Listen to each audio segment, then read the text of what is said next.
துவக்குவதற்கு முன்னால் தற்போது சிறிய மெடிடேஷன் பண்ணிட்டு நம்ம வகுப்பை துவக்குவோம். அனைவரும் கண்களை மூடி உங்களுடைய மூச்சு காட்ட கவனிங்க.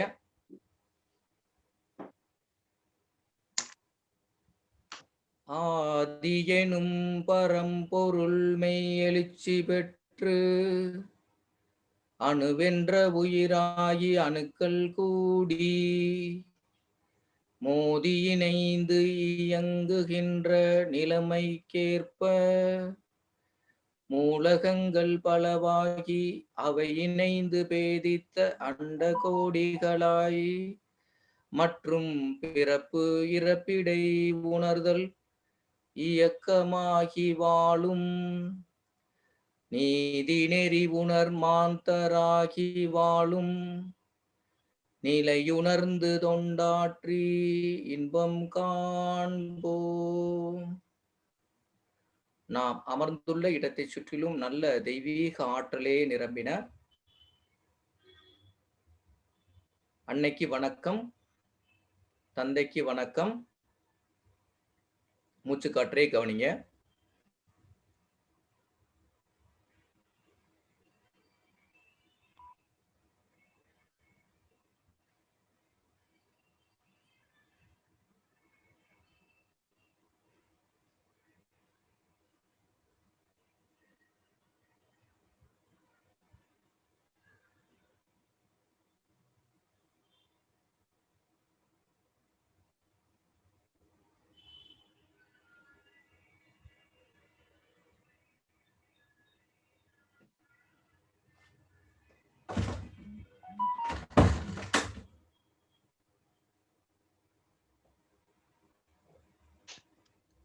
தவத்தினை நிறைவு செய்து கொள்வோம். தவ ஆற்றல் உடல் முழுவதும் பரவட்டும். கைகளை தேய்ச்சிட்டு கண்களை வரவிட்டு மெதுவா கண்களை திறந்துக்குங்க.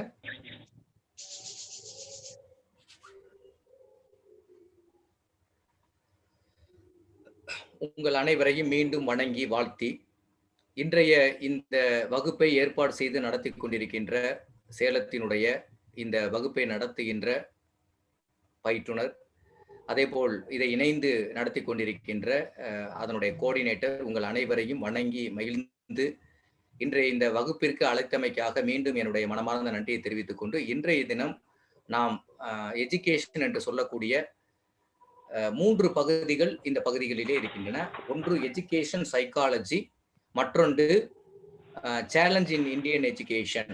சேலஞ்ச் இன் இந்தியன் எஜுகேஷன்ல வெவ்வேறு ஆதர்ஸ் எக்ஸாம்பிள் ஃபார் அரவிந்தோ, அதே மாதிரி ரூசோ, இந்த மாதிரி நிறைய எஜுகேஷனிஸ்ட் என்ன மாதிரிக்கான கருத்துக்கள் நமக்கு கொடுக்குறாங்க அப்படின்ற விஷயம் அதுக்குள்ள வருது. அதுக்கடுத்து மாடர்ன் எஜுகேஷன்ல என்ன மாதிரிக்கான கொஸ்டின்ஸ்லாம் கவர் பண்ணுது அப்படின்ற ஏரியால தான் இந்த பகுதி அமைக்கப்பட்டிருக்கின்றன. தற்போது இன்றைய வகுப்புல நம்ம யூனிட் 1 அப்படின்றதுல நம்ம முடிஞ்ச வரைக்கும் எவ்வளவு கவர் பண்ணுவோமோ அவ்வளவு இன்றைய தினம் நம்ம கவர் பண்ணுவோம். வருகின்ற அடுத்த வகுப்புகள்ல நம்ம தொடர்ச்சியாக இந்த பகுதியை நம்ம பார்க்க இருக்கின்றோம். இன்றைய முதல் நாள் அப்படின்றதுக்காக உங்களுக்கு புதுதாக வரக்கூடிய அன்பர்களுக்கு இதை எப்படி மியூட் பண்றது அப்படின்றது நம்மளுக்கு நிறைய பேருக்கு தெரிஞ்சிருக்காது. சில பேருக்கு இன்னைக்கு இன்டர்நெட் பிரச்சனை இருந்ததுனால அதை அந்த தொடங்குறதுக்கு டைம் எடுத்துக்கிடுச்சு.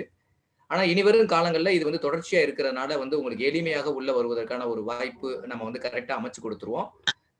இன்றைய இந்த தலைப்புல யூனிட் 1 அப்படின்றது நம்மளுக்கு முழுக்க என்ன கொடுத்துருக்காங்க அப்படின்னா, முதல்ல யூனிட்டினுடைய சிலபஸை ஓவர்வியூ பண்ணிடுவோம். கையில பேனா நோட்டு நீங்க வச்சுக்கோங்க. நான் எது முக்கியம் அப்படின்னு நான் சொல்லிட்டே வர்றேனோ அந்த முக்கிய பகுதிகளை மட்டும் நீங்க நோட் பண்ணிக்கிட்டே வந்துருங்க. இப்ப ஃபர்ஸ்ட் சிலபஸை நீங்க எழுத வேணாம், பட் சிலபஸை மட்டும் லிசன் பண்ணிக்கிட்டே வாங்க. ஒன்று ப்ரீ பிரைமரி எஜுகேஷன், அதாவது முன்பருவ கல்வின்னு சொல்லுவாங்க. ப்ரீ பிரைமரி எஜுகேஷன்னா கல்வி தொடங்குவதற்கு முன்னால் இருக்கக்கூடிய நிலை. இது உலக அளவில் எல்லா நாடுகள்லையுமே இது கம்பல்சரி கிடையாது. ப்ரீ பிரைமரி எஜுகேஷன்ன்றது உலக அளவில் எல்லா நாடுகளையும் கம்பல்சரி கிடையாது. அதற்கடுத்து வரக்கூடிய பிரைமரி எஜுகேஷன்ல இருந்து தான் எல்லா நாடுகளையும் அது கம்பல்சரி பண்ணியிருக்காங்க. அப்ப ஃபர்ஸ்ட் ப்ரீ பிரைமரி எஜுகேஷன், அது தொடர்புடையவங்க, அதுக்கு முக்கியத்துவம் வாய்ந்தவர்கள் யாரு, அதை பற்றி என்னென்ன அறிக்கைகள் நம்மளுடைய இந்திய கல்வி குழுமம் வெளியிட்டிருக்கு, அதே மாதிரி சார்ஜன் ரிப்போர்ட் எந்த மாதிரிக்கான இதற்கு முக்கியத்துவம் கொடுத்துருக்காங்க, எப்படி இது கொள்கைகள் அமைச்சிருக்காங்க அப்படின்ற விஷயத்தை பத்தி நம்ம இங்க பேச போறோம். அதுல ப்ரோக்ராம் ஆஃப் ப்ரீ பிரைமரி எஜுகேஷன்ல என்னென்ன ப்ரோக்ராம் அவங்க எஸ்டாப்ளிஷ்மெண்ட் பண்ணியிருக்காங்க, அடுத்து வந்து இன்வெலிசேஷன் ஆஃப் பிரைமரி எஜுகேஷன். அதாவது வந்து பிரைமரி எஜுகேஷனுடைய எல்லோருக்கும் ஒரே விதமான கல்வி முறையை அளிப்பதற்கான வாய்ப்புகள் எப்படி அதுல கொடுக்கப்பட்டிருக்கின்றன. அடுத்து ஈக்குவாலிட்டி ஆஃப் ஆப்பர்ச்சுனிட்டி, அனைவருக்கும் கல்வியில் சமம். இந்த சமமான கல்வி வந்து பிரைமரி எஜுகேஷன்ல எப்படி கொடுக்குறாங்க அப்படின்ற விஷயத்தை பத்தி அதுல வரக்கூடிய சில ஆர்டிகல்ஸ், அரசியலமைப்பு சட்டத்துல என்னென்ன மாதிரியான ஆர்டிகல்ஸ் கொடுக்குறாங்க, அந்த ஆர்டிகல் சம்பந்தமா அதுல சொல்லப்பட்டிருக்கு. அடுத்து வந்து செகண்டரி அண்ட் ஹையர் எஜுகேஷன்.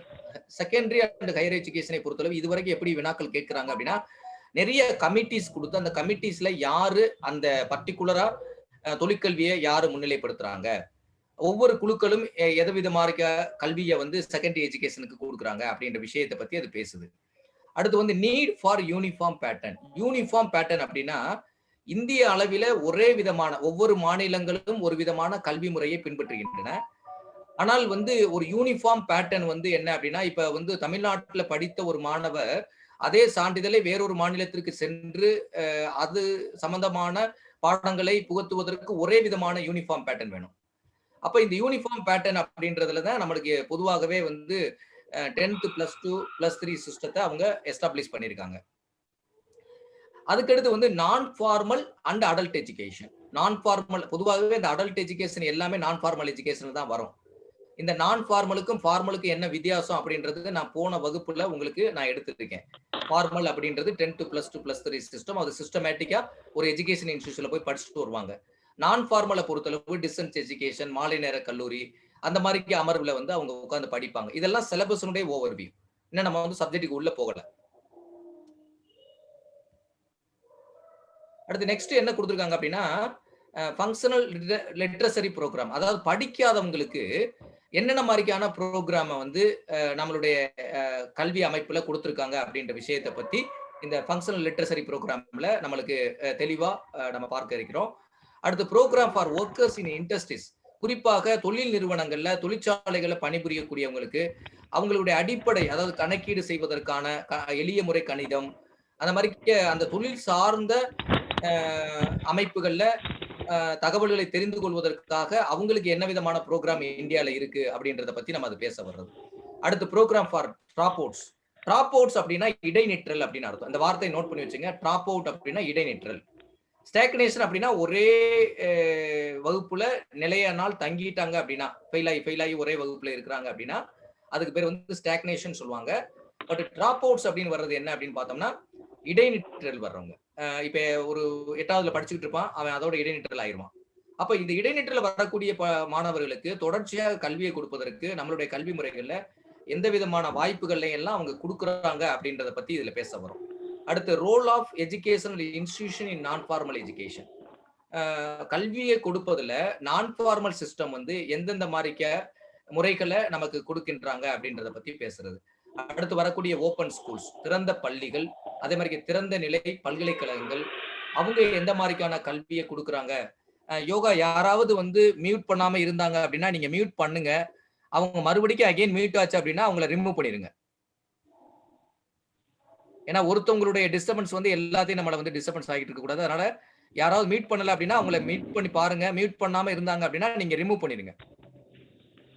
அடுத்து குவாலிட்டி அண்ட், அதாவது quantity and quality of education.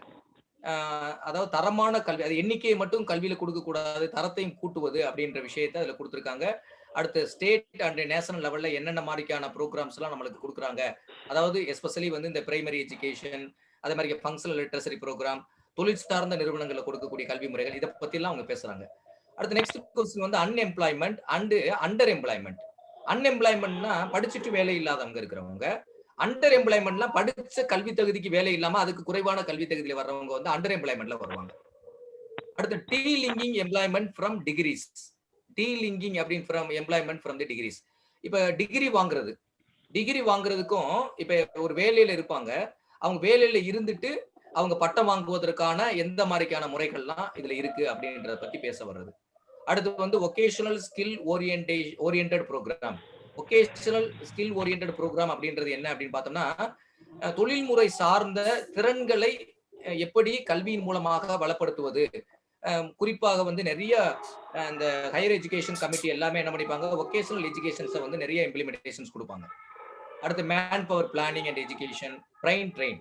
Brain train அப்படின்றது என்ன அப்படின்றது ஏற்கனவே ப்ரீவியஸ் இயர்ல நிறைய கொஸ்டின்ஸ் கேட்டிருக்காங்க. அதை பத்தி நம்ம விரிவாகவே உள்ள பார்க்க இருக்கிறோம். நம்ம நாட்டில் இருக்கக்கூடியவங்களுடைய அறிவு வளம், ஒரு அரசு வந்து ஒரு டாக்டரை உருவாக்குவதற்கு எவ்வளவோ தொகை செலவிடுறாங்க. ஆனா அவங்க படிச்சு முடிச்சுட்டு என்ன பண்றாங்க அப்படின்னா, இந்த அறிவு வளத்தை கொண்டு வெளிநாட்டுல அவங்க பயன்படுத்துறாங்க. இதுதான் பிரெயின் ட்ரெயின் அப்படின்றது ப்ரீவியஸ் இயர்ல நிறைய கொஸ்டின்ஸ் வந்து பிரெயின் ட்ரெயின்ல கேட்டிருக்காங்க. அடுத்து வரக்கூடிய ஸ்பெஷல் ப்ரோக்ராம்ல வந்து of rural and tribal peoples, அதாவது ரூரல்னா கிராமப்பகுதியில் இருக்கக்கூடிய மக்கள், அதே போல வந்து ட்ரைபல் பீப்புள்ஸ் அப்படின்றது மலைவாழ் மக்கள். இவங்களுக்கெல்லாம் எப்படி வந்து கல்வியை வந்து ஸ்பெஷல் ப்ரோக்ராம்ஸ் கொடுக்குறாங்க அப்படின்ற பகுதியிலிருந்து வினாக்கள் கேட்கப்படுகிறது. அடுத்து வந்து லிட்ரஸி, எப்படி கல்வி அறிவு பெற்றவங்களுடைய லெவல் எவ்வளவு இருக்குது, கல்விக்கும் கல்வி அறிவு பெறாததுக்கும் இந்த பாவர்ட்டி என்று சொல்லக்கூடிய வறுமை எப்படி தொடர்பு, இதுல வந்து கொஸ்டின்ஸ் ப்ரீவியஸ் இயர்ல கேட்டிருக்காங்க. கொஞ்சம் அனலைஸ் பண்ணி இந்த கொஸ்டின்ஸ் நம்ம ஆன்சர் பண்ணணும். ஏன்னா நீங்க சப்ஜெக்ட்ஸ் படிச்சு முடிக்க இந்த யூனிட் முடிக்கும் போது உங்களுக்கு எப்படி டெக்னிக்கல் டேர்ம்ஸ் வச்சுக்கிட்டு எப்படி ஆன்சர் பண்றது அப்படின்றத நான் உங்களுக்கு ஈஸியா நான் அதை பத்தி சொல்றேன். அடுத்து eradication of poverty through the education, எப்படி வந்து வறுமையை கல்வியின் மூலமாக ஒழிக்க முடியும். ஏன்னா இதெல்லாம் காமன் ஏரியா. இந்த மாதிரி காமன் பிளாட்ஃபார்ம்ல கொஸ்டின் கேட்கும்போது கொஞ்சம் நல்லா அதை அண்டர்ஸ்டாண்ட் பண்ணிக்கிட்டோம்னா, அதாவது வந்து எப்படி அந்த பாவர்ட்டியை வறுமையை கல்வி மூலமாக எந்தெந்த மாதிரி சிஸ்டம் மூலமா அதை நம்ம மாற்ற முடியும் அப்படின்ற விஷயத்த நம்ம தெரிஞ்சுக்கணும். ஸோ இதுதான் என்ன அப்படின்னா, இந்த முதல் யூனிட் என்று சொல்லக்கூடிய பகுதியில் கொடுக்கப்பட்டிருக்கின்ற சிலபஸ், பாடத்திட்டம், கரிக்குலம். இப்ப நீங்க எல்லாருமே பேனா வச்சுக்கோங்க. நான் சொல்ற மாதிரி நீங்க நோட் பண்ணிக்கிட்டே வாங்க. மெட்டீரியல்ஸும் வரட்டும். பட் நான் முக்கியமான கொஸ்டின்ஸ் சொல்லும்போது அதை நோட் பண்ணிக்கிட்டே வந்துருங்க. இந்த பகுதியில இருந்து நம்ம பொதுவாகவே என்ன நினைக்கிறோம் அப்படின்னா, இந்த அவேர்னஸ் ஏசிசியை பொறுத்தளவு எஜுகேஷன் சப்ஜெக்ட்ல இருந்து ஒரு 12ல இருந்து ஒரு 15 வினாக்களாவது குறைந்தபட்சம் அட்டன் பண்ணணும் அப்படின்றதான் நம்ம கருத்து.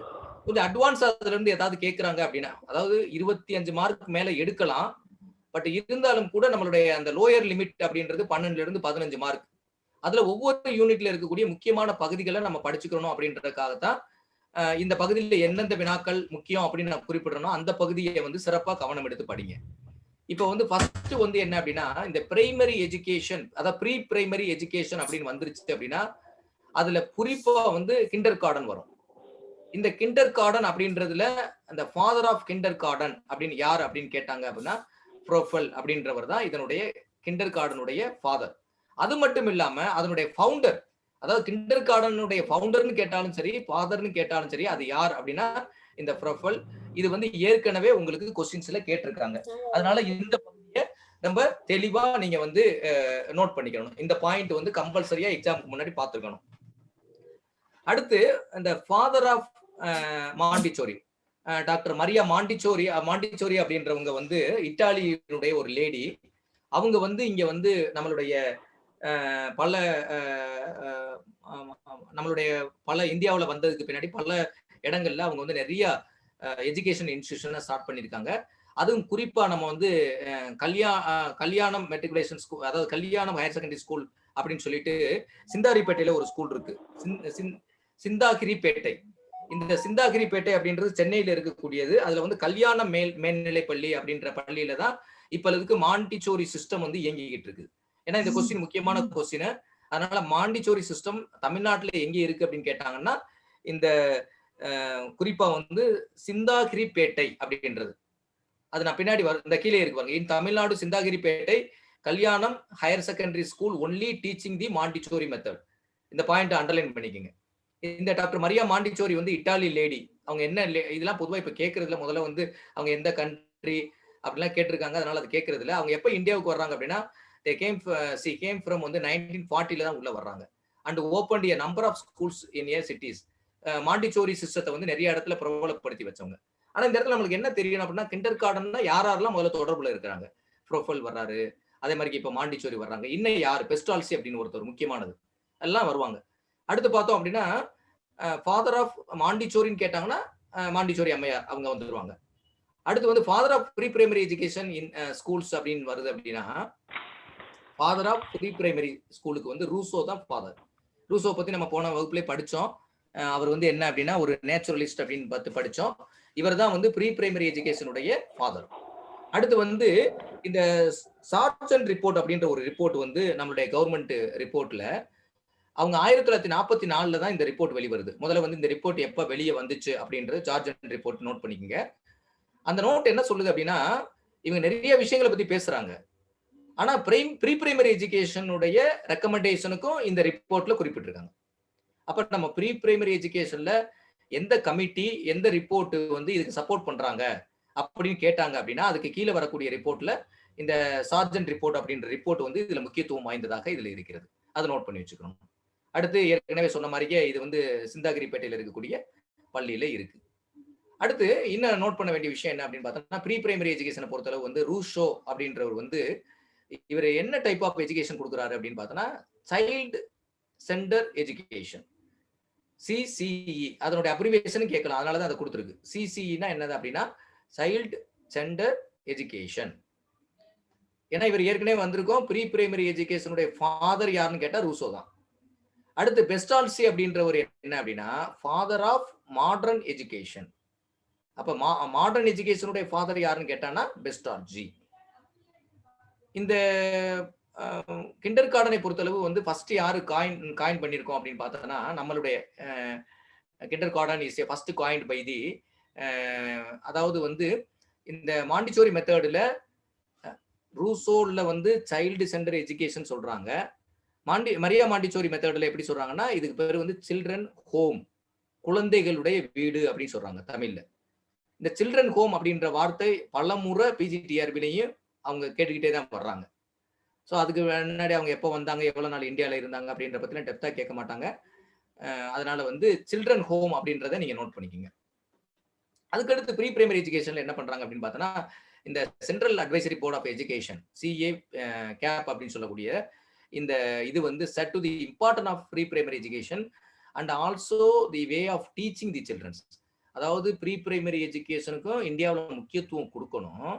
கொடுக்கறது மட்டும் இல்லாம அவங்களுக்கு எப்படி டீச் பண்ணணும், அந்த ப்ரீ பிரைமரி எஜுகேஷன் சில்ட்ரன்ஸுக்கு எந்த வேல எந்த முறைகள்ல அவங்களுக்கு டீச் பண்ணணும், எந்த மெத்தட்ல டீச் பண்ணணும் அப்படின்ற விஷயத்தையும் இந்த central advisory board of education வந்து நம்மளுக்கு ரொம்ப தெளிவாகவே சொல்றாங்க. இதுல இப்ப நீங்க பார்த்தோம் அப்படின்னா நம்ம இந்த ஏஜையும் அந்த எஜுகேஷனை பார்க்கும்போது ப்ரீ பிரைமரி எஜுகேஷன் அப்படின்றது என்ன அப்படின்னு பார்த்தோம்னா இதை வந்து நர்சரின்னு நம்ம சொல்லலாம். அதாவது நர்சரி, அதாவது ப்ரீ பிரைமரிக்கு முன்னாடி அதை நர்சரின்னு சொல்லலாம், அப்படி ப்ரீ பிரைமரின்னு நம்ம சொல்லலாம். இந்த ஏஜ் குரூப் எப்போ வர்றாங்க அப்படின்னு பார்த்தோம்னா 3 to 5 அப்படின்றது வந்து இந்த ஏஜ் குரூப்ல. ஏன்னா 5 வந்தோடனே அவங்க எதுக்கு வந்துருவாங்க அப்படின்னா 5 வயது வந்துருச்சு அப்படின்னாவே பிரைமரிக்கு உள்ள வந்துருவாங்க. அப்ப அந்த சில சமயங்கள்ல இந்தியாவில் 2.5 வயசுல உள்ள கொண்டு வருவாங்க. அப்ப சில புத்தகத்துல எப்படி கொடுத்துருப்பாங்கன்னா 2.5 வயசுல இருந்து 5 வயசு வரைக்கும் கொடுத்துருப்பாங்க. ஸோ 2 to 5 வயசுக்குள்ள ப்ரீ பிரைமரியை நம்ம கம்ப்ளீட் பண்ணிட்டு நம்மளுக்கு வந்து பிரைமரிக்கு உள்ள என்டர் ஆயிடணும். இந்த pre school education this is not compulsory for world. அதை நான் தொடக்கத்தை சொன்னேன். இது எல்லா இடங்களிலுமே இந்த ப்ரீ பிரைமரி எஜுகேஷன் அப்படின்றது எல்லா நாடுகளுமே கம்பல்சரி கிடையாது. ஆனா இதுல நம்மளுக்கு வரக்கூடிய மெத்தட்ல பார்த்தோம்னா நம்ம இந்தியாவில் என்ன மாதிரி பண்றோம் அப்படின்னா இந்த கிண்டர் கார்டன் மெத்தடு, மாண்டிசோரி முறைகள் இதெல்லாம் வந்து இந்த ப்ரீ பிரைமரி எஜுகேஷனோட தொடர்புடைய கல்வி முறைகள். அடுத்து பிரைமரி அப்படின்னு பார்த்தோம்னா 5ல இருந்து 11 வயசு வரைக்கும் இருக்கக்கூடிய பீரியட்ஸ். அந்த அதாவது 5ல மேக்ஸிமம் அதாவது மினிமம் 5 ஏஜ்ல உள்ள வந்துடணும் பிரைமரியில. 11 வயசுக்குள்ள அதை கம்ப்ளீட் பண்ணிட்டு அடுத்த மிடில் ஸ்கூல் போவாங்க. மிடில் ஸ்கூல்ல வந்து அப்பர் பிரைமரி அப்படின்னு பிரிப்பாங்க. அப்பர் பிரைமரி அப்படின்றது பிரிப்பாங்க. மிடில் ஸ்கூல்ன்ற டேம் பொதுவா யூஸ் பண்றது கிடையாது. உங்களுடைய புரிதலுக்காக தான் அந்த வார்த்தை கொடுத்துருக்கு. ஸோ அது 11 to 14. அடுத்து செகண்டரி எஜுகேஷன் அப்படின்றது என்ன அப்படின்னு பார்த்தோம்னா 14 வயது மினிமம் 14 வயது 16 வயதுக்குள்ள செகண்டரி எஜுகேஷன் முடிச்சிடணும். 10th secondary school leaving certificates இருக்கு பதிலா. அப்ப அந்த ஏஜ் குரூப் வந்து கரெக்டா வந்து அவங்க இந்த ஏஜ் பூர்த்தி ஆயிருந்தா தான் மினிமம் 13 வயசு உள்ளவங்க ஒருத்தவங்க என்ன பண்ண முடியாது, 10th எழுத முடியாது. ஸோ மினிமம் 14ல இருந்து 16 வரைக்கும் அவங்க ஏஜ் குரூப் இருக்கணும். அடுத்து ஹையர் செகண்டரியில பார்த்தோம் அப்படின்னா 16ல இருந்து 18 வரைக்கும் அவங்களுடைய ஏஜ் குரூப்ஸ் வந்து இருக்கணும். ஸோ இதுதான் வந்து அந்த ஏஜ் குரூப்புக்கும் அதுக்கும் தொடர்புடையதை அவங்க சொல்றாங்க. அடுத்து இந்த டைப்ஸ் ஆஃப் ஸ்கூல் அதாவது ப்ரீ பிரைமரியில என்னென்ன முறைகளான வகைகளான ஸ்கூல்கள் இருக்கு அப்படின்னு பார்த்தோம்னா நர்சரி ஸ்கூல்ஸ் இருக்குது.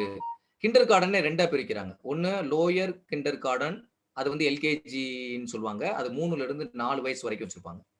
அப்பர் கிண்டர் கார்டன் சொல்றது 4 மற்றும் 5 வயசு உள்ளவங்களுக்கு உள்ளக்கூடிய அந்த பீரியட்ஸ்னு சொல்றாங்க.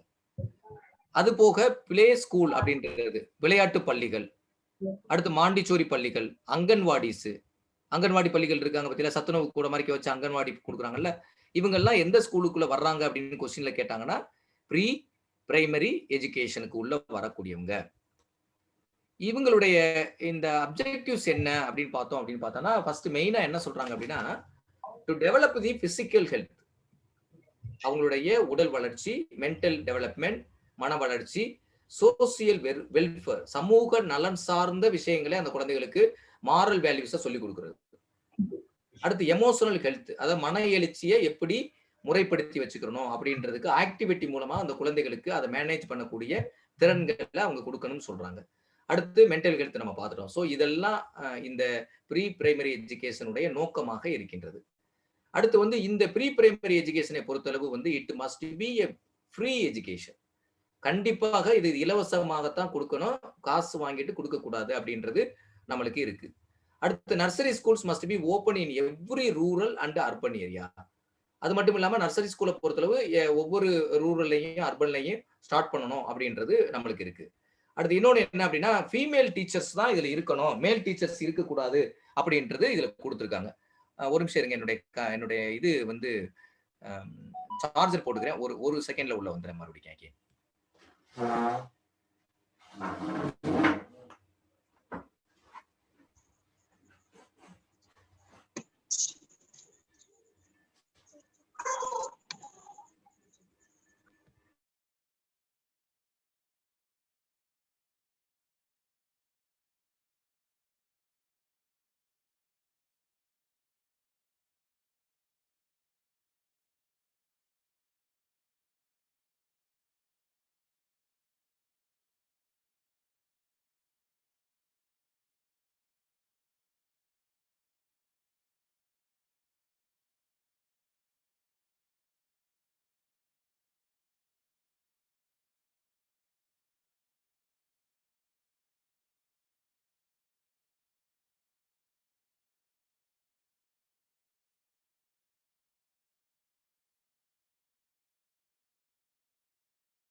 ஓகே சார்,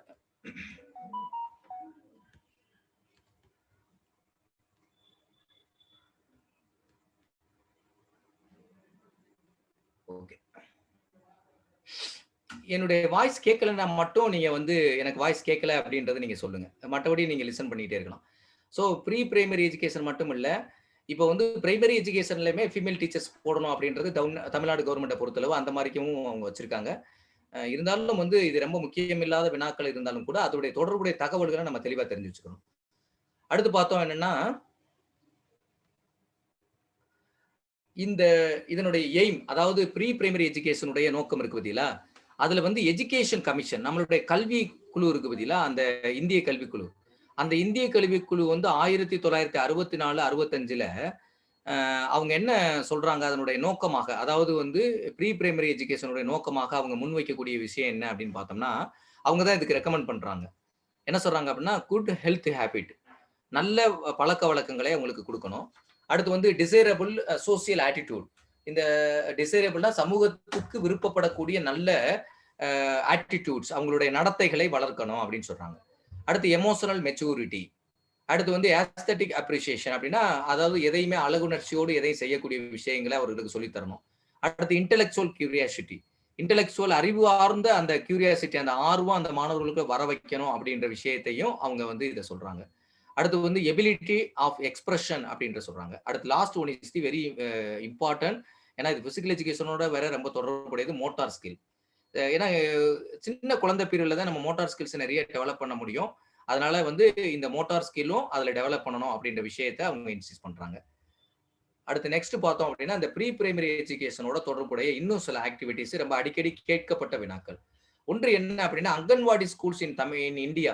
அங்கன்வாடி ஸ்கூல்ஸ் வந்து ஸ்டார்டட் இன் இந்தியா எப்ப ஸ்டார்ட் பண்றாங்க அப்படின்னா 1951ல ஸ்டார்ட் பண்றாங்க. அதுல நம்மளுடைய இன்டகிரேட்டட், அதாவது ஒருங்கிணைந்த குழந்தைகளுடைய வளர்ச்சி திட்டம் அப்படின்னு ஒரு திட்டம், அது வந்து ஐசிடிசி, அதோட அப்ரிவேஷன் எழுதிக்கிறேன்ப்பா. ஐசிடிஎஸ் அப்படின்றது என்ன அப்படின்னா, இன்டகிரேட்டட், ஒருங்கிணைந்த சைல்டு டெவலப்மெண்ட் ஸ்கீம். ஒவ்வொரு இதுக்கும் அப்ரிவேஷன்ஸ் கேட்பாங்க. அது எந்த ஆண்டு அதை வந்து அந்த குழந்தைகளோட வளர்ச்சி திட்டம் அறிமுகப்படுத்தப்பட்டிருக்குன்னா 1978. இது ஏற்கனவே கொஸ்டின்ல கேட்டிருக்காங்க. இந்த 4 கொஸ்டினுமே ஏற்கனவே கேட்டிருக்காங்க. அடுத்து வந்து தமிழ்நாடு இன்டகிரேட்டட் நியூட்ரிஷன் ப்ராஜெக்ட். இந்த நியூட்ரிஷன் ப்ராஜெக்ட் வந்து எப்ப ஸ்டார்ட் பண்ணப்பட்டது அப்படின்னா, மதுரையில 1980ல ஸ்டார்ட் பண்றாங்க. தமிழ்நாடு இன்டகிரேட்டட் நியூட்ரிஷன் ப்ராஜெக்ட் அப்படின்ற ஸ்கீம் வந்து 1980 ஸ்டார்டட் அட் மதுரை. அடுத்து சீஃப் மினிஸ்டர் நியூட்ரிஷனல் ப்ராஜெக்ட் அப்படின்றது வந்து திருச்சியில புரட்சி தலைவர் எம்ஜிஆர் அவர்களால் 1982 தொடங்கி வைக்கப்பட்டிருக்கிறது. இது ரொம்ப முக்கியமானது, ஏற்கனவே கேட்டிருக்காங்க. அடுத்து நூன் மீல் ப்ராஜெக்ட். இந்த நூன் மீல் ப்ராஜெக்டை பொறுத்தளவு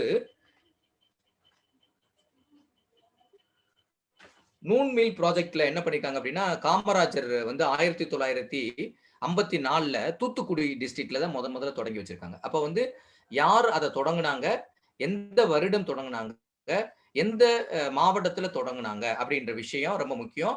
இதுல மட்டும் இல்ல, ஜிகே கொஸ்டின்லயுமே இந்த கொஸ்டின்ஸ் வந்து ஜென்ரலா வந்து தமிழ்நாடுடைய இதை பத்தி பேசும்போதும் இந்த மாதிரி மீல் ஸ்கீம்ஸ் எல்லாம் எப்படி தொடங்குனாங்க அப்படின்ற விஷயத்தை கேட்பாங்க.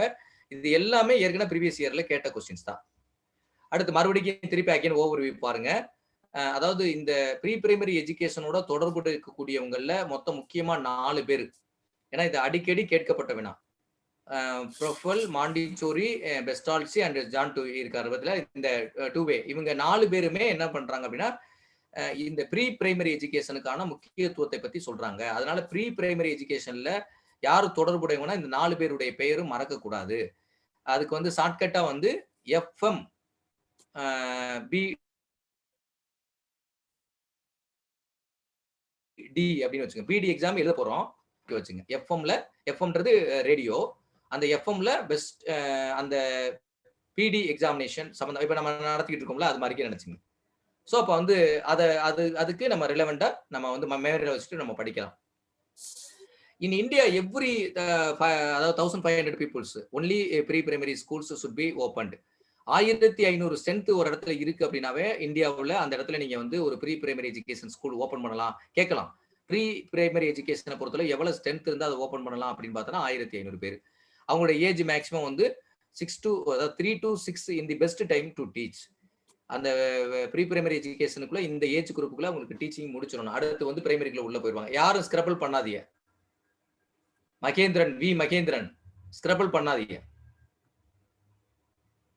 அடுத்து நெக்ஸ்ட் இப்ப இந்த ICTS சொன்ன பார்த்தீங்களா, இன்டகிரேட்டட் சைல்டு டெவலப்மெண்ட் ஸ்கீம் சொன்ன பார்த்தீங்களா, அது 1978 அதுல வந்து எது முக்கியமா அவங்க முன் வைக்கிறாங்க அப்படின்னு பார்த்தோம்னா சைல்டு ஹெல்த், குழந்தைகளுடைய நலம், ஊட்டச்சத்து மற்றும் கல்வி. அப்ப இந்த 3 தான் ரொம்ப முக்கியமான விஷயம் ICTல சொல்லக்கூடிய விஷயம். அது எந்த ஆண்டு நீங்க தெரிஞ்சது போக அதுல அவங்க முக்கியமா சொல்லக்கூடிய விஷயம் வந்து நலம், உணவு, கல்வி. அங்கன்வாடி நம்மளுக்கு ஏற்கனவே சொல்லிட்டோம். ப்ரீ பிரைமரி ஸ்கூல்ல வர்றதுல அங்கன்வாடி ரொம்ப முக்கியமான விஷயம்ன்றது நம்ம சொல்லியாச்சு. அடுத்து தமிழ்நாடு இந்த நியூட்ரிஷனல் ப்ராஜெக்ட் ஸ்கீம் இருக்கு பார்த்தீங்களா, அதை பொறுத்தளவு அது எங்க ஸ்டார்ட் பண்ணப்பட்டிருக்கு, எவ்வளவு பாப்புலேஷன்ஸ், அது ஏற்கனவே நம்ம பார்த்ததுனால அது அந்த ஸ்லைடு தேவையில்லை, நம்ம ஸ்கிப் பண்ணிக்கிருவோம். இப்ப இந்த ப்ரீ பிரைமரி எஜுகேஷனை பொறுத்தளவு இதுல சில விஷயங்கள் முக்கியமா இன்சிஸ்ட் பண்றாங்க. அது ஏற்கனவே கேட்ட கொஸ்டின் இந்த இதுல கொடுக்கப்பட்டதுல இந்த 3 Rs அப்படின்னு சொல்லிட்டு டீச்சிங்ல என்ன மெத்தட் இவங்க யூஸ் பண்ணுவாங்க அப்படின்னா ப்ரீ பிரைமரி எஜுகேஷனுக்கு இது முக்கியம், எழுதி வச்சுங்க நோட்ல. ரீடிங், ரைட்டிங்ல இருக்கக்கூடிய second letter R, arithmetic R. So இந்த 3 ஆறு சேர்ந்தது தான் ப்ரீ பிரைமரி எஜுகேஷன் நம்ம கொடுக்க வேண்டிய விஷயம். ஸோ அப்போ ப்ரீ பிரைமரி எஜுகேஷனை எப்படி டீச் பண்ணணும் அப்படின்னா 3 Rs நோட் பண்ணி வச்சுங்க. அடுத்து இந்த ப்ரீ பிரைமரி எஜுகேஷனை பொறுத்தளவு வந்து அது எத்தனை டிவிஷன் பண்றாங்க அப்படின்றது நமக்கு தேவையில்லை. இதை பிரைமரிக்கு வந்துட்டோம். இப்ப பிரைமரி எஜுகேஷன்ல இருக்கிறோம். ப்ரீ பிரைமரி இது வரைக்கும் முடிஞ்சிருச்சு. முன்னாடி ப்ரீ பிரைமரி இது வரைக்கும் ப்ரீ பிரைமரியோட தொடர்புடைய இருக்கக்கூடிய ஸ்கீம்ஸ் எல்லாம் பார்த்தாச்சு. இப்போ வந்து நம்ம என்ன வந்துடும் அப்படின்னா பிரைமரி எஜுகேஷனுக்கு வர்றோம். பிரைமரி எஜுகேஷன்ல தான் நம்மளுக்கு முக்கியமானது என்ன அப்படின்னா 3 Rs டீச் பண்ண சொல்றாங்க. அதுல வந்து ரீடிங், ரைட்டிங், அரித்தமெட்டிக். அதே மாதிரி பார்த்தோம்னா இவங்க வந்து 2 லெவலா பிரிக்கிறாங்க. 7 to 8 இருக்கக்கூடிய இதுல ஆர் டிவைட் இன்டு 2 குரூப்பா. லோவர் பிரைமரி அப்படின்றது வந்து என்ன அப்படின்னா அது ஒரு குரூப், 1ல இருந்து 4ஆம் வகுப்பு வரைக்கும் உள்ளவங்க. அதே மாதிரி அப்பர் பிரைமரின்றது வந்து 6ஆம் வகுப்புல இருந்து 1 to 6 வரைக்கும் இருக்கக்கூடிய லோயர் பிரைமரி. அது வந்து 1 to 5ன்னு வச்சுங்க. அதே மாதிரி அப்பர் பிரைமரி வந்து 6th to 8th வரைக்கும் வரக்கூடியவங்க அப்பர் பிரைமரி. அப்படி பிரிச்சுங்க. இதுல வந்து பிரிண்டிங் மிஸ்டேக், அதனால அந்த மாதிரி பிரிச்சுக்கங்க. ஸோ பொதுவாகவே இப்போ வந்து அப் டு 8th ஸ்டாண்டர்ட் வரைக்கும் நம்மளுக்கு ப்ரீ எஜுகேஷன் அப்படின்றதா நம்மளுடைய சென்ட்ரல் கவர்மெண்டுடைய ஸ்கீமா இருக்குது. அதனால அந்த விஷயத்தையும் நமக்கு தெரியும். இதுல முக்கியமான பாயிண்ட் வந்து 3 Rs. இப்ப இதுல என்ன டிஆர்பில கேட்ட கொஸ்டின்ஸ் தான் இது எல்லாமே. ஆர்டிகல் 45 அப்படின்றது வந்து compulsory free education up to 14 years. இது ரொம்ப ரொம்ப முக்கியமானது, எதிர்பார்க்கப்படக்கூடிய வினா. இன்ட் பண்ணி வச்சுங்க. ஆர்டிகல் 45 எதை சொல்லுது அப்படின்னு பார்த்தோம்னா, கம்பல்சரி ஃப்ரீ எஜுகேஷன். அப்ப கம்பல்சரி ஃப்ரீ எஜுகேஷன் எந்த ஏஜ் குரூப் வரைக்கும் கொடுக்கணும் அப்படின்னா அப் டு 14 இயர்ஸ் கட்டாய கல்வி. அப்ப அந்த ஏஜ் குரூப் மறந்துடாதீங்க. அப் டு 14 வயதுக்கு உட்பட்ட குழந்தைகளுக்கு கட்டாய கல்வி தரப்பட வேண்டும். இதை வலியுறுத்துறது ஆர்டிகல் 45. ஆர்டிகல் 46 எதை இன்சிஸ்ட் பண்ணுது அப்படின்னு பார்த்தோம்னா, எஸ்சி எஸ்டியினுடைய எஜுகேஷன் ஃபார் ஃப்ரீ. அவங்களுக்கு ஃப்ரீ எஜுகேஷன் கொடுக்கணும் அப்படின்றத ஆர்டிகல் 46 வந்து சொல்லுது. அடுத்து 1960ல தமிழ்நாடு கவர்மெண்ட் வந்து 6 to 6 age group of 6 to 16 இயர்ஸ்க்கு வந்து கம்பல்சரி எஜுகேஷன் அப்படின்றத 1960லே நம்ம தமிழ்நாடு கவர்மெண்ட் 1960 to 61க்குள்ள தமிழ்நாடு கவர்மெண்ட் அப்படி ஒரு ரூல் வச்சிருக்காங்க. ஆனா இப்ப இருக்கக்கூடிய rule, current rule, central government rule என்ன அப்படின்னு பார்த்தோம்னா, ஆர்டிகல் 45ல என்ன சொல்லப்பட்டிருக்கோ அதுதான். அடுத்து avoid the waste and stagnation. இந்த வார்த்தை ரொம்ப முக்கியமானதுப்பா. ஏன்னா இது வந்து கீ டேர்ம், நோட் பண்ணி வச்சுங்க. அதாவது 5 அப் டு 5 இயர்ஸ் நான் ரிட்டன்ஷன். Up to 5 years. இப்ப கூட அது 8th ஸ்டாண்டர்ட் வரைக்கும் நம்ம கொண்டு போயிட்டோம். என்னைக்கு வந்து அந்த சில மத்திய அரசினுடைய பல ஸ்கீம்ஸ் உள்ள வரும்போது இதை இப்ப மாத்திட்டோம். அவாய்டுனா அதை தவிர்க்கணும்னு சொல்றாங்க. எதை சொல்றாங்க? Waste and stagnation. Up to 5 years. Up to 5 years வரைக்கும் ஒரு குழந்தைய ஸ்டாக்னேஷன் பண்ணக்கூடாது. ஒரு குழந்தையில அதுக்கடுத்தே வந்து அனைவருக்கும் பாஸ் அப்படின்றது வந்து இப்ப 8th ஸ்டாண்டர்ட் வரைக்கும் கொண்டு வந்தாச்சு. அது வந்து இப்ப இவங்க அப் டு 5 இயர்ஸ்ன்றது அந்த ஓல்டு ரூலு. அதுக்கு பின்னாடி வந்து இந்த 8 இயர்ஸ் வரைக்கும் 8ஆம் வரைக்கும் கண்டிப்பா அவங்கள ஃபெயில் பண்ணக்கூடாது. அவங்கள பாஸ் பண்ணி கொடுக்கணும், கம்பல்சரி பாஸ் பண்ணி கொடுக்கணும் அப்படின்றது. அடுத்து வந்து யுஇஇ அதனுடைய அப்ரிவேஷன் என்ன அப்படின்னு ஏற்கனவே பிஜிடிஆர்பில கேட்டிருக்காங்க. அது வந்து யுனிவர்சலைசேஷன் ஆஃப் எலிமெண்டரி எஜுகேஷன் அப்படின்றது அதனுடைய அப்ரிவேஷன். நோட் பண்ணி வச்சுங்க. இது கேட்கப்பட்ட வினா. அடுத்து நியூ எஜுகேஷன் பாலிசி, புதிய கல்விக் கொள்கை. அது வந்து எந்த ஆண்டு வெளியிடப்பட்டது அப்படின்னு பார்த்தோம்னா 1986ல. அப்ப 1986ல இது வெளியிடப்பட்டிருக்கு. இது முக்கியமான வினா. பல முறை தேர்வுல கேட்கப்பட்ட வினா. ஏன்னா அந்த ஆண்டே கேட்டிருக்காங்க. New education policy. இது வந்து எந்த எந்த டயத்துல அவங்க எந்த டயத்துல தொடங்கியிருக்காங்க அப்படின்னா, ராஜீவ் காந்தி பீரியட்ல தான் கொஸ்டின்ல கேட்டிருக்காங்க பிஜிடிஆர்பில. ராஜீவ் காந்தி பீரியட்ல தான் இந்த நியூ எஜுகேஷன் பாலிசி, புதிய கல்வி அந்த பாலிசியை உருவாக்கியிருக்காங்க. இதுல என்ன முக்கியமா சொல்றாங்க அப்படின்னா, இந்த எக்ஸலன்சி, ஸ்பிரிட் ஆஃப் எக்ஸலன்சி அப்படின்றது என்ன அப்படின்னா, நல்ல திறமையானவர்களை நம்ம வந்து கொண்டு வரணும், வெளிக்கொண்டு வரணும் அப்படின்றது இந்த பாலிசியை கிரியேட் பண்றாங்க. அதுல ஏற்கனவே கேட்கப்பட்ட வினா என்ன அப்படின்னு பார்த்தோம்னா, ஆபரேஷனல் பிளாக் போர்டு, கரும்பலகை திட்டம். இந்த ஆபரேஷனல் பிளாக் போர்டு திட்டம் அப்படின்னு சொல்றது என்ன அப்படின்னு பார்த்தோம்னா, இந்த நியூ எஜுகேஷன் பாலிசியில வந்து முக்கியமானது, ஏற்கனவே கேட்ட வினா. அதனால அதை வந்து ரொம்ப முக்கியமா நீங்க குறிச்சு வச்சுக்கோங்க. அடுத்து பார்த்தோம் அப்படின்னா, இந்த சைல்டு சென்டர் ஆஃப் லேர்னிங், குழந்தைகளை மையமாக வைத்த கல்வி முறை அப்படின்ற அந்த கான்செப்டும் இந்த நியூ எஜுகேஷன் பாலிசியில குறிப்பிடப்பட்டிருக்கிறது. அடுத்து செகண்டரி எஜுகேஷன்ல இந்த மாடல் ஸ்கூல்லாம் கொண்டு வந்தது எதை வச்சு கொண்டு வந்திருக்காங்க அப்படின்னா, அதுல யாரு அதிகமா இன்சிஸ்ட் பண்றாங்க அப்படின்னு பார்த்தோம்னா, இந்த நியூ எஜுகேஷன் பாலிசியில கொடுத்திருக்காங்க. அடுத்து முக்கியமானது வந்து சிபிஎஸ்இ, அதனுடைய அப்ரிவேஷன் பார்த்துருங்க, central board of secondary education.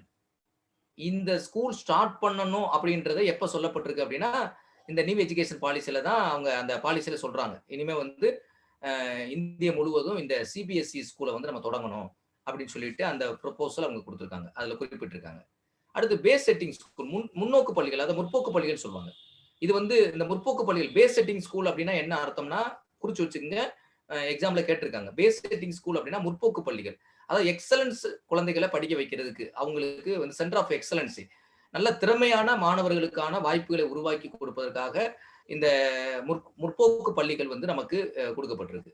அடுத்து delinking degree from the job, நம்மளுடைய வேலைக்கும் கற்றலுக்கும் ஒரு டீலிங்கிங். நான் ஏற்கனவே ஆரம்பத்துல சொன்னேன், இந்த டீலிங்கிங் டிகிரி ஃப்ரம் ஜாப் அப்படின்றது நம்மளுக்கு வந்து இந்த யூனிட் 1ல இருக்கக்கூடிய ஒரு சிலபஸ். ஆனா அதே இது என்ன அப்படின்னு பார்த்தோம்னா, உங்களுக்கு அதுலயே கொடுத்துருக்காங்க பாருங்க. இந்த இந்த கான்செப்டை எப்ப சொல்லியிருக்காங்க அப்படின்னா நியூ எஜுகேஷன் பாலிசியில. அடுத்து நேஷனல் கோர் கரிக்குலம், அதாவது தேசத்தினுடைய ஒட்டுமொத்த கோர் கரிக்குலம், கோர் சப்ஜெக்ட் என்ன அப்படின்ற அந்த கரிக்குலம் வந்து கண்டிப்பா நம்மளுடைய பாடத்திட்டத்தில் இருக்கணும் அப்படின்ற விஷயத்தையும் இந்த நியூ எஜுகேஷன் பாலிசி வந்து அவங்க இம்ப்ளிமெண்ட் பண்றாங்க. அடுத்து நெக்ஸ்ட் பார்த்தோம் அப்படின்னா equality opportunity of education, equal opportunity of education. Equal opportunity இது வந்து முக்கியமாக கேட்கப்பட்ட வினா. அதாவது இந்த டேர்ம் வந்து ஏற்கனவே நான் முன்னாடி சிலபஸ்ல சொன்னேன். ஈக்குவல் ஆப்பர்ச்சுனிட்டி ஆஃப் எஜுகேஷன், அனைவருக்கும் சமமான கல்வி. அப்ப அனைவருக்கும் சமமான கல்வி அந்த டேர்ம் என்ன இண்டிகேட் பண்ணுது அப்படின்னா, no difference in community, language, religion and sex. அதாவது கல்வி என்பது ஜாதி, மொழி, அதே மாதிரிக்கு வந்து இனம், அதே மாதிரி செக்ஸ், ஆணினம், பெண்களுக்கு ஒரு விதமான கல்வியோ ஆண்களுக்கு ஒரு விதமான கல்வியோ கொடுக்காம, இந்த டிஃபரன்ஷியேட் பண்ணி பார்க்காம எல்லோருக்கும் ஒரே விதமான கல்வியை கொடுப்பது அப்படின்னு தான் equal opportunity. So equal opportunity அப்படின்ற வார்த்தை எதை சொல்லுது அப்படின்னு பார்த்தோன்னா, நோ டிஃபரன்ஸ். கல்வியை கொடுக்கறதுல வந்து இவங்களுக்கு இடையில வந்து ஜாதி, மதம், மொழி, இனம், அந்த ரீஜனல், இந்த மாதிரி எந்த விதமான வேறுபாடு இல்லாம, இது ரொம்ப முக்கியமான கொஸ்டின், நோட் பண்ணிக்கங்க. Equal opportunity in education. அடுத்து பார்த்தோம் அப்படின்னா, education is equal for all. அதுதான் அந்த வார்த்தைக்கு மீனிங். இதை வந்து நேஷனல் எஜுகேஷன் பாலிசி 1986லயும் இதை பத்தி அவங்க சொல்லியிருக்காங்க. Education is equal for all, அனைவருக்கும் சமம். அதுக்கு வந்து நோ வேறுபாடு. எந்த வேறுபாடு காரணமாக இவங்களுக்கு ஒரு விதமான கல்வி முறை, அவங்களுக்கு ஒரு விதமான கல்வி முறை கொடுக்க கூடாது அப்படின்றது முக்கியமா இந்த நோ டிஃபரன்ஸ் இன் கம்யூனிட்டி அந்த வார்த்தையை மீன் பண்ணிக்கங்க. அடுத்து நெக்ஸ்ட் வந்து என்ன அப்படின்னா, இது ஒரு முறை பிஜிடிஆர்ல கேட்டிருக்காங்க. அதாவது லிட்ரஸரி ரேட் அப்படின்னு சொல்லிட்டு, இது வந்து பொது அறிவு வினாலையும் இது கேட்கலாம், ஜிகேலையும். இது வந்து நம்மளுக்கு ஏற்கனவே 2001ல ஃபர்ஸ்ட் எடுத்தாங்க. அதாவது 10 இயர்ஸ்க்கு ஒரு தடவை மக்கள் தொகை கணக்கோடு சேர்த்து கல்வி அறிவு பெற்ற மாநிலத்துல எவ்வளவு பேர் இருக்காங்க ஒவ்வொரு இதுவும் அப்படின்னு கேட்டிருக்காங்க. அது இந்திய அளவுல நம்ம எவ்வளவு பேர் இருக்கோம், அதே மாதிரி தமிழ்நாடு லெவல்ல எப்படி இருக்கும் அப்படின்றத வந்து அந்த இதுல கேட்டிருக்காங்க. 2011ஓட முடிஞ்சிருக்கு. அதாவது 2001க்கு அடுத்து 2011ல தான் கணக்கீடு பண்ணியிருக்காங்க. அந்த கணக்கீட்டின்படி இங்க என்ன கொடுத்திருக்காங்க அப்படின்னா, நம்மளுடைய லிட்ரஸரி ரேட், படித்த கல்வி அறிவு பெற்றவருடைய விகிதாச்சாரம் வந்து 2011 லிட்ரஸரி ரேட் படி. அதுக்கு பின்னாடி இன்னும் புதுசா நடத்தல. அது மேல் வந்து 82.14%, ஃபீமேல் வந்து 65.46%. ஆவரேஜ் இந்த 2011 லிட்ரஸரி ரேட் என்ன, ஆவரேஜ் என்ன அப்படின்னு பார்த்தோம்னா 74.04. அதுதான் நம்மளுடைய ஆவரேஜ் ரேட். இது வந்து இந்திய லெவல்ல. இதே இது வந்து நம்மளுடைய தமிழ்நாடு லெவல்ல இந்த 2011 as per 2011 லிட்ரஸரி ரேட் படி பார்த்தோம் அப்படின்னா, மேல் வந்து 86.81, ஃபீமேல் வந்து 73.86%, ஆவரேஜ் வந்து 80.33. இது நம்ம மாநிலத்தில் எத்தனை ரேங்க்ல இருக்கிறோம், எப்படி இருக்கிறோம் அப்படின்ற அந்த ஸ்லைடு வந்து இந்த கிளாஸ் முடிஞ்ச உடனே உங்களுக்கு வந்து உங்களுடைய வாட்ஸ்அப் குரூப்ல அது நான் போட சொல்றேன், கோஆர்டினேட்டர் சொல்லி. அதுல ஏதாவது சந்தேகம் இருந்துச்சுன்னா நீங்க அடுத்த வாரத்தில் அதை பத்தி எனக்கு கொஸ்டின்ல கேட்கலாம். அடுத்து நெக்ஸ்ட்,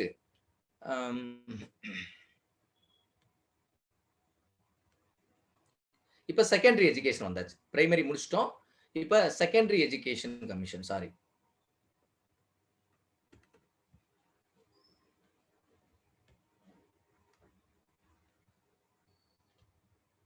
இந்த சீஃப் மினிஸ்டர் நியூட்ரிஷனல் ப்ரோக்ராம் இருக்கு பார்த்தீங்களா, அதை பத்தி இன்னும் கொஞ்சம் நம்ம ஏற்கனவே படிச்சிட்டோம். அது எந்த ஏஜ் குரூப்னு பார்த்தோம்னா, எம்ஜிஆர் தான் ஸ்டார்ட் பண்றாரு, 82ல ஸ்டார்ட் பண்றாரு.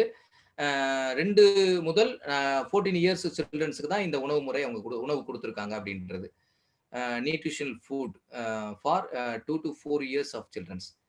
அப்புறம் வந்து இந்த central advisory board of education, ஏற்கனவே அவங்க வந்து பிரைமரி எஜுகேஷன் பத்தி சொல்லியிருக்கான்னு சொன்னேன். அது மாதிரி சார்ஜ் அண்ட் ரிப்போர்ட்டும் முக்கியமா சொல்லியிருக்கோம்.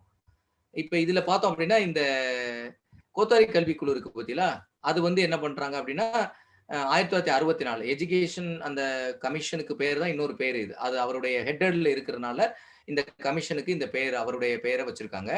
இதை பத்தி இன்னும் வந்து அந்த கல்விக்குழு என்னென்னலாம் சொல்லுதுன்றதை நம்ம பின்னாடி பார்ப்போம். ஆனா இது பிரைமரி எஜுகேஷனோட தொடர்புடைய அவங்க என்ன சொல்றாங்க, ரெக்கமெண்டேஷன்ஸ் கொடுக்குறாங்கன்னா, every 1 kilometre surrounding 1 primary school must be there.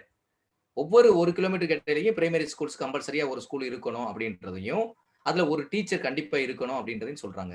And every 3 kilometres வந்து ஒரு எலிமெண்டரி ஸ்கூல்ஸ் வந்து சுட் பி தேர். ஒரு எலிமெண்டரி ஸ்கூல் கம்பல்சரியா இருக்கணும் அப்படின்றத சொல்றாங்க. இது வந்து இந்த கல்விக்குழு வந்து நம்மளுக்கு வந்து பரிந்துரைக்கிறாங்க அப்படின்ற விஷயம். அப்ப இவங்களுடைய பரிந்துரைப்படி எத்தனை கிலோமீட்டருக்குள்ள இந்த பிரைமரி ஸ்கூலையோ அப்பர் பிரைமரி ஸ்கூலையோ அமைக்கணும், எத்தனை டீச்சர்ஸ் இருக்கணும் அப்படின்றதுல கொஸ்டின்ஸ்ல கேட்பாங்க. அடுத்து வந்து செகண்டரி எஜுகேஷன். இதை பொறுத்தளவு நிறைய சிஸ்டம்ஸ் இருக்குது. ஏன்னா செகண்டரி எஜுகேஷன்ல வந்து நிறைய, அதாவது நிறைய கமிஷன்ஸ் அதுக்கு வச்சிருக்காங்க. இப்ப இந்த கமிஷன்ஸை பொறுத்தளவு என்ன அப்படின்னு பார்த்தோம்னா, இப்ப நீங்க நோட் எடுத்துக்கங்க. அதுல இப்ப இந்த இடத்துல ஒரே ஒரு விஷயம் மட்டும் இதை குறிப்பிட்டுங்க, அப்ரிவேஷன்ஸ்ல. அதாவது most of the states 10+2+3 system தான் நம்ம ஃபாலோ பண்றோம்.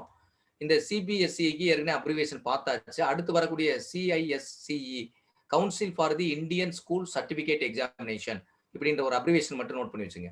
ஏன்னா அப்ரிவேஷன்ஸ் வந்து இதுலயும் இருக்குது, ஜெனரல் நாலேஜ்லயும் இருக்குது அப்ரிவேஷன்ஸ். அது சில கமிஷன்ஸ் அதை பத்தி தான் கேட்பாங்க. அடுத்து national institute of open schooling, இது வந்து NIOS அப்படின்றது வந்து ஓப்பன் ஸ்கூலிங். இப்ப வந்து இது வந்து டெல்லியிலாம் இதனுடைய அமைப்பு இருக்கு. அவங்க என்ன பண்ணுவாங்க அப்படின்னா, இடைநிற்றல் குழந்தைகளுக்கு வந்து நேரடியாகவே வந்து சென்ட்ரல் கவர்மெண்ட்டே சில எக்ஸாமினேஷனை எடுத்து அவங்களை ப்ரொமோட் பண்ணி அடுத்த லெவலுக்கு போக வைக்கிறாங்க. ஸோ அந்த மாதிரி இதெல்லாம் இதுல இருக்குது. இப்ப வந்து இந்த ஏற்கனவே சொல்லிட்டேன், இந்த இந்த இந்த கல்விக்குழு, அதாவது Indian education commission. Indian education கமிஷன்ன்றது வந்து 1964-66 இதுக்கும் முக்கியம். நியூ எஜுகேஷன் பாலிசி அப்படின்றது வந்து 1986.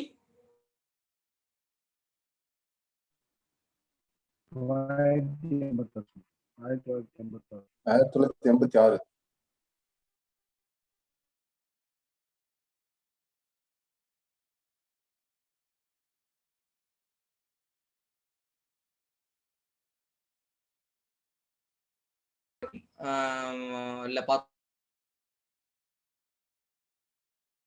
அப்படின்னா 10+2+3 சிஸ்டம் அப்படின்றதா இந்த central advisory board of educations வந்து நம்மளுக்கு ரெக்கமெண்டேஷன்ஸ் கொடுக்குறாங்க. அப்ப கேட்கலாம், 10+2+3 சிஸ்டம் நம்மளுக்கு யார் அட்வைஸ் கொடுக்குறாங்க அப்படின்னா central advisory board of education அப்படின்றது. அப்புறம் 1976, 77 most of the state accepted this scheme. அதாவது எஸ்பெஷலி வந்து அதாவது எல்லா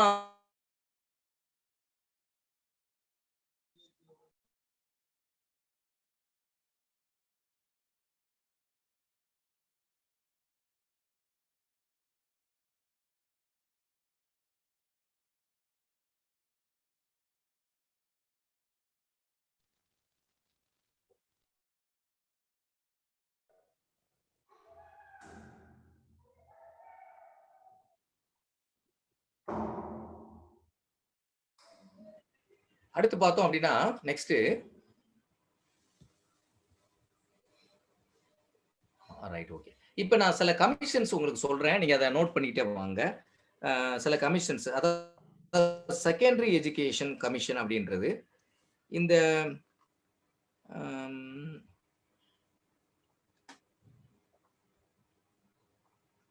ஃபர்ஸ்ட் வந்து 1966 1966 GS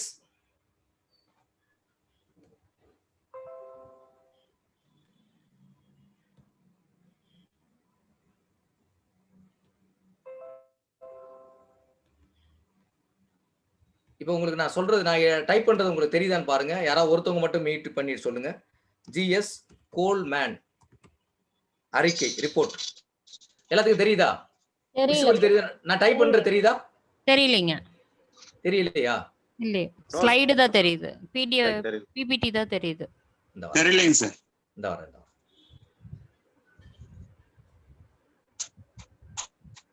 சார் மேல ஆக்டிவேட் இருக்கு இல்லீங்களா, அதை கிளிக் பண்ணுங்க, தெரியும். வரப்போ இப்ப தெரியுதா?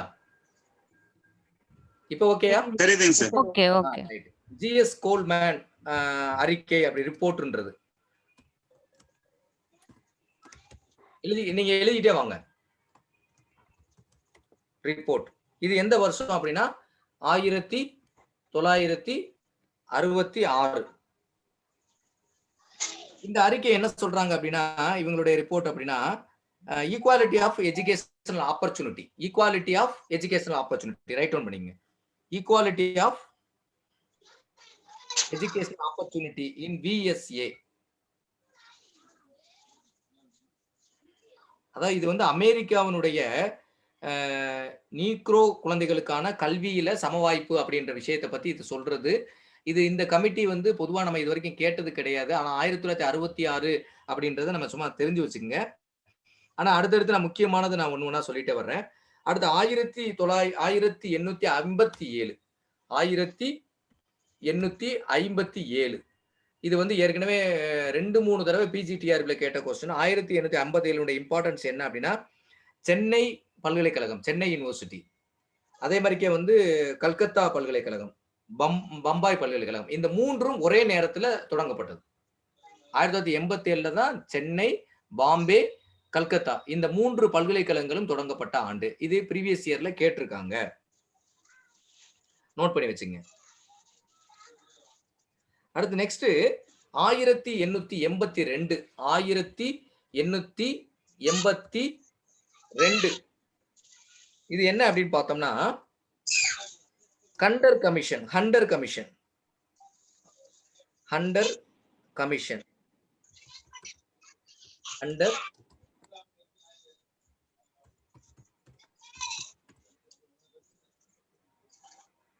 அதாவது இவங்க என்ன அப்படின்னா அதை வந்து என்னன்னா, அந்த ஹண்டர் கமிஷன் அப்படின்றது அவர் தான் ஹெட்டடு. அந்த கமிஷனுக்கு பேர் என்ன அப்படின்னு பார்த்தோம்னா, general council of education in India.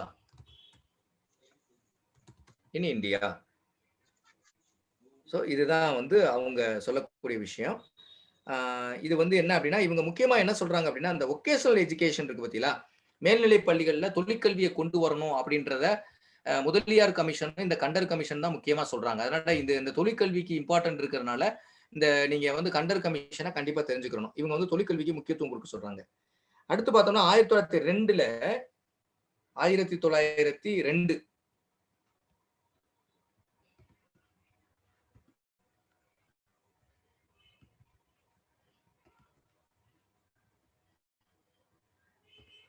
1902 இதுல என்ன அப்படின்னு பார்த்தோம்னா, இந்தியன் யூனிவர்சிட்டி கமிஷன், இந்திய பல்கலைக்கழக சட்டம், இது வந்து கர்ஷன் பிரபு அப்படின்றவரு கொண்டு வந்தது. 1902 இந்தியன் யூனிவர்சிட்டி கமிஷன் அப்படின்றது வந்து கர்ஷன் பிரபு. இதனுடைய ஹெட்டட் பை வந்து கர்ஷன். நான் முக்கியமானது மட்டும் தான் சொல்றேன், ஏன்னா எல்லாத்தையும் காம்ப்ளிகேஷன் பண்ணிக்கிறேன். நம்மளுக்கு வந்து டார்கெட் வந்து 15 மார்க் தான். அடுத்து நெக்ஸ்ட் பார்த்தோம் அப்படின்னா 1910 வந்து கம்பல்சரி பிரைமரி எஜுகேஷன். இதை யார் சொன்னா? 1910 கம்பல்சரி பிரைமரி எஜுகேஷன் அப்படின்றது யாரு சொன்னா அப்படின்னு பார்த்தோம்னா, கோகுலே, அதாவது கோபாலகிருஷ்ண கோகுலே இருக்காரு பத்தியா, அவர் தான் இதை சொல்றாரு. கோபாலகிருஷ்ண கோகுலே, அவர் தான் வந்து கோகுலே அப்படின்றவர் தான் இதை வந்து சொல்றாரு. 1910 கம்பல்சரி பிரைமரி எஜுகேஷன் கொடுக்கணும்ன்ற விஷயத்தை யார் சொன்னாங்க அப்படின்னு கேட்டா, கோபாலகிருஷ்ண கோகுலே அப்படின்றவர் தான் சொல்றாரு. அடுத்து பார்த்தோம் அப்படின்னா 1917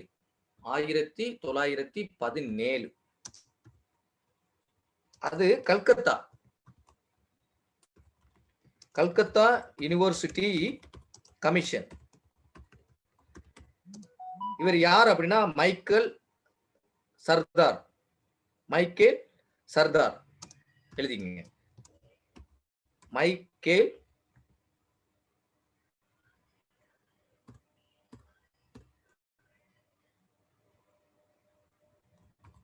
Michael Sardar.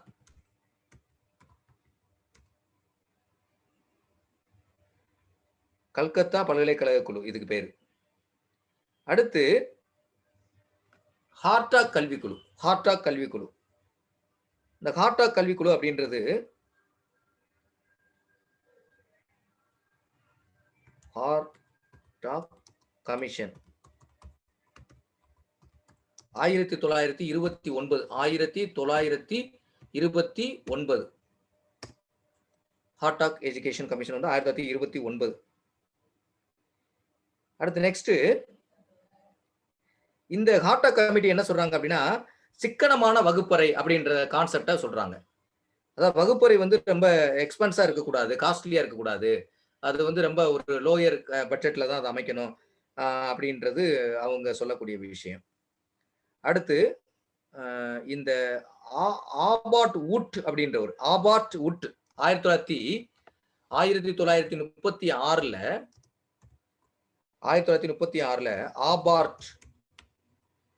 ஆபாட் Wood WOT Wood report REPORT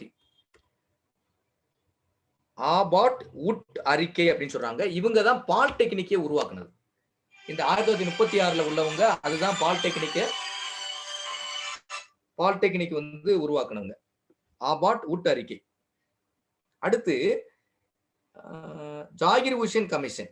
இந்த ஜாகிர் ஹுசேன் கமிஷன் இருக்கு பார்த்தீங்களா, 1938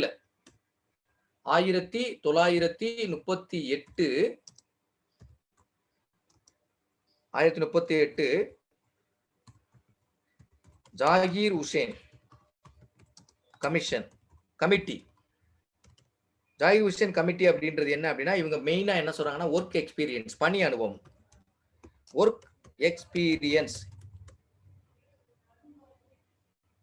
இவங்க வந்து பணி அனுபவம் தான் முக்கியம் சொல்றாங்க. ஏன்னா பணி அனுபவத்தை பத்தி முக்கியமா சொல்லும்போது நம்மளுடைய காந்தியடிகள் வந்து பேசிக் எஜுகேஷனை தான் கொடுத்துருக்காங்க. காந்தியடிகள் வந்து முக்கியமா பேசிக் எஜுகேஷன். ஸோ இந்த காந்தியடிகளுடைய பேசிக் எஜுகேஷனை அடிப்படையில தான் இந்த ஜாகிர் ஹுசேன் கமிஷனும் அவங்க அறிக்கை கொடுத்துருக்காங்க. அடுத்து பார்த்தோம் அப்படின்னு பார்த்தோம்னா, இந்த சார்ஜண்ட் அறிக்கை நான் ஏற்கனவே சொல்லிட்டேன். அது 1900 சார்ஜண்ட் அறிக்கையை பொறுத்தளவு நம்ம ஏற்கனவே முன்பருவ கல்விக்கு முக்கியத்துவம் கொடுத்த ஒரு இது. அது 1944 அப்படின்ற விஷயத்தை நம்ம ஏற்கனவே சொல்லியாச்சு. அடுத்து இன்னும் ஒரே ஒரு அறிக்கை என்ன அப்படின்னு பார்த்தோம்னா, பிரைமரி எஜுகேஷனுக்கு கம்பல்சரியா கொடுக்கணும் அப்படின்னு ஒரு அறிக்கை இருந்துச்சு. அது யார் அப்படின்னு பார்த்தோம்னா, எழுதிங்க, பிஜி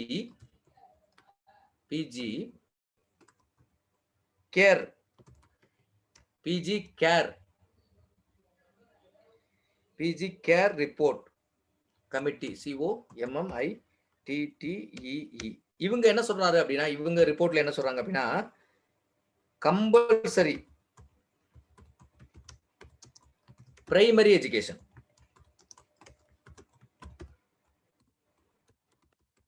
ஏற்கனவே வந்து ப்ரீ பிரைமரி எஜுகேஷனுக்கு சொல்லும் போது வந்து சார்ஜண்ட் அறிக்கையை சொன்னோம்.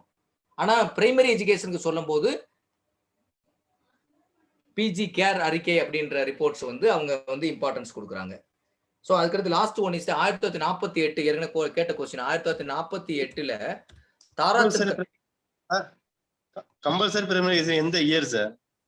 Sir compulsory physical education year தான் இப்பதான் உங்களுக்கு நான் சொன்னேன். 1910 primary education compulsory primary 1910 sir, 1910. Okay sir. 1910 compulsory physical education year.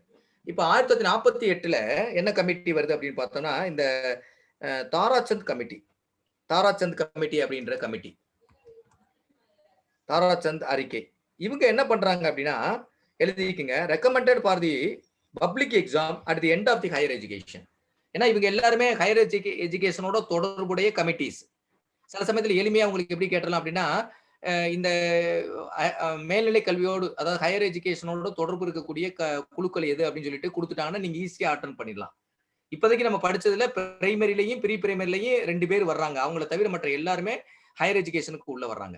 குறிப்பா இந்த தாராச்சந்த் கமிட்டி என்ன சொல்றாங்க அப்படின்னா, மேல்நிலை கல்வியில கடைசியா ஒரு எக்ஸாமினேஷன் நம்ம நடத்தணும், ஆனுவல் எக்ஸாமினேஷன் நடத்தணும் அப்படின்றத இந்த தாராச்சந்த் கமிட்டி தான் சொல்றாங்க. எழுதிக்கங்க, ரெக்கமெண்டட் ஃபார் பப்ளிக் எக்ஸாம், அதாவது ஆனுவல் எக்ஸாம் கிடையாது, public exam at the end of the higher education. Higher எஜுகேஷனோட எண்ட்ல என்ன நடத்தணும்னு சொல்றாங்க அப்படின்னா, ஒரு பப்ளிக் எக்ஸாமினேஷன் நடத்தணும் அப்படின்ற அந்த ரெக்கமெண்டேஷன்ஸே 1948ல தான் இந்த தாராச்சந்த் கமிட்டி வந்து அவங்களுக்கு நம்மளுக்கு ரெக்கமெண்ட்ஸ் பண்றாங்க. அடுத்து 1948 ஏற்கனவே கேட்கப்பட்ட வினா, இன்னொன்று இதனுடைய இம்பார்ட்டன்ஸ். யுனிவர்சிட்டி எஜுகேஷன் கமிஷன், இந்த கமிஷனுடைய தலைவர் யார் அப்படின்னா டாக்டர் ராதாகிருஷ்ணன். இதனுடைய இன்னொரு பேர் என்னன்னா, யூனிவர்சிட்டி எஜுகேஷன் கமிஷனுடைய இன்னொரு பேர் என்ன அப்படின்னா டாக்டர் ராதாகிருஷ்ணன் கமிஷன். இதுக்கு இன்னொரு பேர் என்ன எழுதிக்கிங்க, doctor Radha Krishnan commission. Radhakrishnan commission இதுக்கு இன்னொரு பேர். இது எந்த வருஷம் அந்த ராதாகிருஷ்ணன் கமிட்டி சொல்லியிருக்காங்க அப்படின்னா யூனிவர்சிட்டி எஜுகேஷன் கமிஷன் வந்து 1948. அடுத்து செகண்டரி எஜுகேஷன் கமிஷன். இது ரொம்ப முக்கியமானது. பிஜிடிஆர்ல கேட்ட கொஸ்டின். 1952 செகண்டரி எஜுகேஷன் கமிஷன்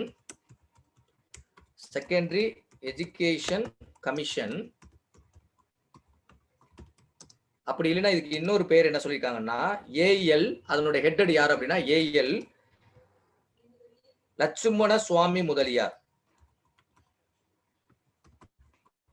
அதனுடைய சுருக்கம் தான் ஏஎல் அப்படின்றது. என்ன அப்படின்னு பார்த்தோம்னா லட்சுமண சுவாமி முதலியார் அப்படின்றவர் தான் அவருடைய அதனுடைய ஹெட்டட். அதனாலதான் அதுக்கு பேர் வந்து 1952 செகண்டரி. இதனுடைய முக்கியத்துவம் என்ன அப்படின்னு பார்த்தோம்னா இவங்க வந்து நிறைய வந்து இடைநிலை கல்வி, உயர்நிலை கல்வி அதை பத்தி வந்து ரொம்ப இந்த கமிட்டி வந்து அட்வைஸ் பண்ணிப்பாங்க. ஸோ இதெல்லாம் வந்து நம்மளுக்கு வந்து இன்றைய இந்த வகுப்புல குறிப்பா நான் இன்னும் ஒரு சில விஷயங்களை மட்டும் நான் சொல்லிட்டு வந்துடுறேன். அதோட நம்ம இந்த வகுப்பை நிறைவு பண்ணிக்கிடுவோம். குறிப்பா இன்னைக்கு வந்து ஒரு சில பாயிண்ட்ஸ்ல நான் வந்து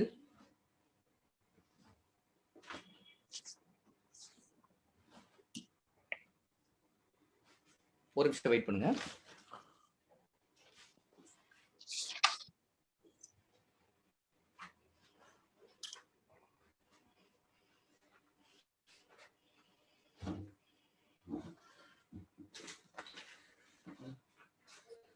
இது போக இன்னைக்கு வந்து இது வந்து முதல் யூனிட் இன்னைக்கு இதோட முடிச்சுக்குருவோம். நான் இதுக்கடுத்து இன்னும் வந்து சில யூனிட்ஸ் வந்து கன்சல்ட் பண்ணி அடிக்கடி கேட்ட கொஸ்டின்ஸ் ஒரு விஷயம் இது பார்ப்போம். இது வந்து யூனிட் 1 கிடையாது, இது ஓவரால். ஒன்று டி ஸ்கூலிங் எழுதிக்கங்க எல்லாரும். டி ஸ்கூலிங் அப்படின்றது இலிவன் இலியாச். அடுத்து மொபைல் ஸ்கூல்.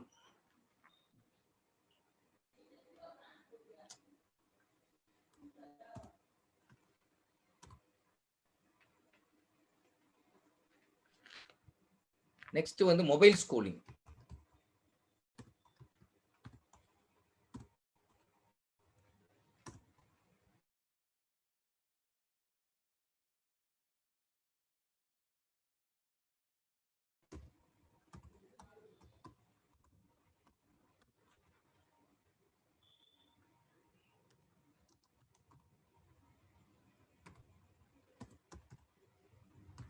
எரர் ஆகுது. மொபைல் ஸ்கூல் வந்து மெக்டொனால்டு.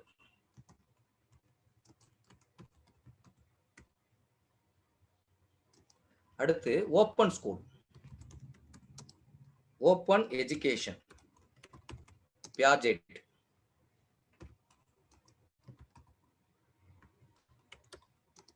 அடுத்து level of aspiration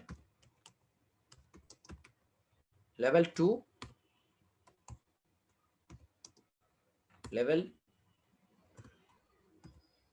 2 aspiration tempo.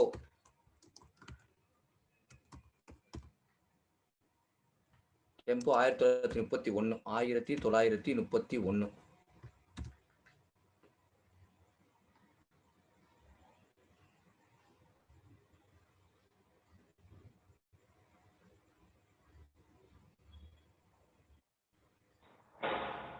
Okay, so இதோட வந்து நம்ம இன்னைக்கு இந்த 5 பாயிண்டோட லீனியர் ப்ரோக்ராம், ஸ்கின்னர் அதெல்லாம் அப்புறம் நம்ம பார்த்துக்குவோம். ஸோ இதோட வந்து நம்ம இன்னைய வகுப்பு நம்ம நிறைவு பண்ணிக்கிடுவோம். டைம் என்னாச்சு?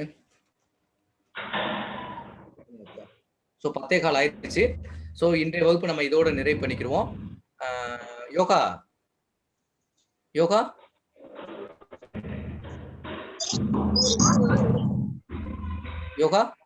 எஸ் சார், சொல்லுங்க. இப்ப நீங்க வீடியோ ஆஃப் பண்ணிருங்க. இப்ப இது கொஸ்டின்ஸ் ஹவர்ஸ் இருக்கான்னு கொஸ்டின் ஹவர்ஸ்ல இந்த நடத்துனதுல இருந்து ஏதாவது அவங்களுக்கு வந்து புரியாம இருக்குன்னா கேட்க சொல்லுங்க. அதாவது பிரைமரி எஜுகேஷனை பத்தியோ ப்ரீ பிரைமரி எஜுகேஷனை பத்தியோ இல்ல ஹையர் எஜுகேஷன்ல இருக்கக்கூடிய கமிஷன், அவங்களுடைய பேரு, அவங்களோட தொடர்பு இருக்கக்கூடிய முக்கியமான நபர்கள், அதுல முக்கியமான அவங்களுடைய எய்ம் எப்படி இருக்கு அப்படின்றது ஏதாவது சந்தேகம் இருந்தா இப்ப நீங்க கொஸ்டின் நீங்க வீடியோ ஆஃப் பண்ணிடலாம். ஒவ்வொருத்தவங்களா மியூட் பண்ணிட்டு கொஸ்டின் கேளுங்க. யோகா நீங்க வீடியோ ஆஃப் பண்ணிருங்க. நீங்க இது ரெக்கார்டிங் ஆஃப் பண்ணிருங்க. கொஸ்டின்ஸ் அவங்க கேட்கட்டும். Yes sir.